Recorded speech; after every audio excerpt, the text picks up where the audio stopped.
రేపు భారత్ పాకిస్తాన్ల మధ్య చర్చలు జరగబోతూ ఉన్నాయి. పాకిస్తాన్ని చాలా సందర్భాల్లో నమ్మి మోసపోయాం, ఇబ్బంది పడ్డాం. సో పాకిస్తాన్ను నమ్మి భారత్ ఉంటుందా, లేకపోతే ఇదే అవకాశంగా పాకిస్తాన్ను చీల్చి అఖండ భారత్ దిశగా వెళుతుందా? ఒకటేనండి, ఈ 5వ యుద్ధం ఇది.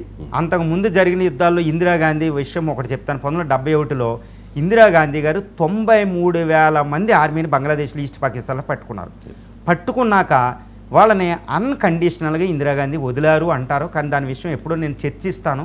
ఇందిరాగాంధీ అన్కండిషనల్గా ఏం వదలలే. అప్పుడు అమెరికా అన్ని దూరం అయినాయి, వాటిని అవి ఏం చెప్తే మీరు ఏం చెప్తే అది వింటామని మళ్ళీ ఫ్రెండ్షిప్ కుదుర్చుకోదు. ఇందిరాగాంధీ చాలా తెలివైంది, చాలా షార్ప్ బ్రెయిన్ ఉంటుందండి.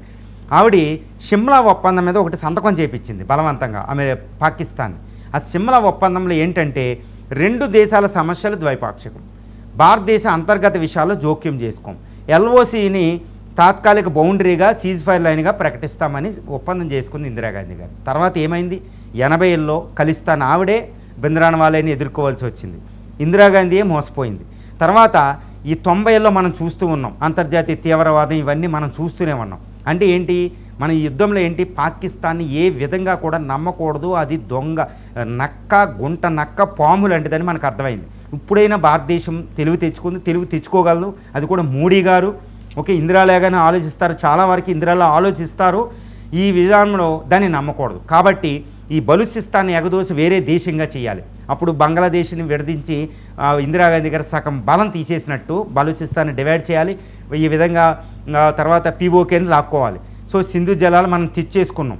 సో ఈ విధంగా ఏమిటంటే పాకిస్తాన్ని భారతదేశం ఏ స్థితిలో కూడా గుడ్డిగా నమ్మకూడదు అనే భారతీయులు కోరుకుంటున్నారు. పాకిస్తాన్ ఇది భారతదేశంలో పార్టీలు కోరుకుంటూనే ప్రభుత్వం కోరుకుంటుంది. కాబట్టి భారత ప్రభుత్వం నేను ఏమనుకుంటున్నానంటే ఈ వచ్చే చర్చల్లో పెట్టే అంశాలు మీరు చూస్తూ ఉంటారు, మనం డిస్కస్ చేస్తూ ఉంటాం కూడా. ఈ వచ్చే అంశాలు ఎలా ఉంటాయంటే పాకిస్తాన్ మీద తీవ్ర ఒత్తిడి తెచ్చి ఇవి ఏదో అంతర్జాతీయ చట్టాలు, మీరు టెర్రరిజం కన్వెన్షన్ ఆన్ టెర్రరిజం అని ఒకటి ఉంది అంతర్జాతీయంగా, దాన్ని అంగీకరింపజేయండి. టెర్రరిజాన్ని ప్రమోట్ చేయం, మీరు ఉగ్రవాద సంస్థలన్నిటినీ మాకు అప్పచెప్పండి, లేకపోతే అమెరికాకు అప్పచెప్పండి. ఒక జైలు ఓపెన్ చేసింది అమెరికా, అక్కడ ట్రంప్ గారు కొత్తగా ఒక జైలు, అందులోకైనా పంపండి, మాకు పంపకపోతే నాశనం చేయండి అని ఒక తీవ్రమైన దాని యాక్షన్ ఏదో మాట వరుస కాదండి, తీవ్రవాదాన్ని అంతం చేస్తున్నట్టు క్రెడిబుల్గా అది స్టెప్పులు తీసుకుంటేనే ఇండియా నమ్మిద్ది, అంతర్జాతీయ సమాజం నమ్మిద్ది. ఆర్థిక ఒత్తిడి తీసుకొస్తే ఈ టెర్రరిజం ఆపేదాకా ఆర్థిక ఒత్తిడి ఉంటుంది. మిలిటరీ పరంగా దాని ఆయుధాలు కూడా అమ్మనివ్వని పరిస్థితి. ఇప్పుడు చైనా ఇష్టం వచ్చిన ఆయుధాలు అమ్మడానికి ఉండదు. ఈ విధంగా పాకిస్తాన్ పూర్తి బలహీనం చేసే విధంగా అది ఇంకా ఎక్కువ భారత్ మీద ఇలాగ ఆయుధం దుయ్యకుండా చేసేటట్టు చేసి దాన్ని ముక్కలు చేయడానికే వెళుతుందని నేను అనుకుంటున్నా. ఇంకొకసారి భారతదేశం పాకిస్తాన్ని నమ్మే పరిస్థితే లేదు.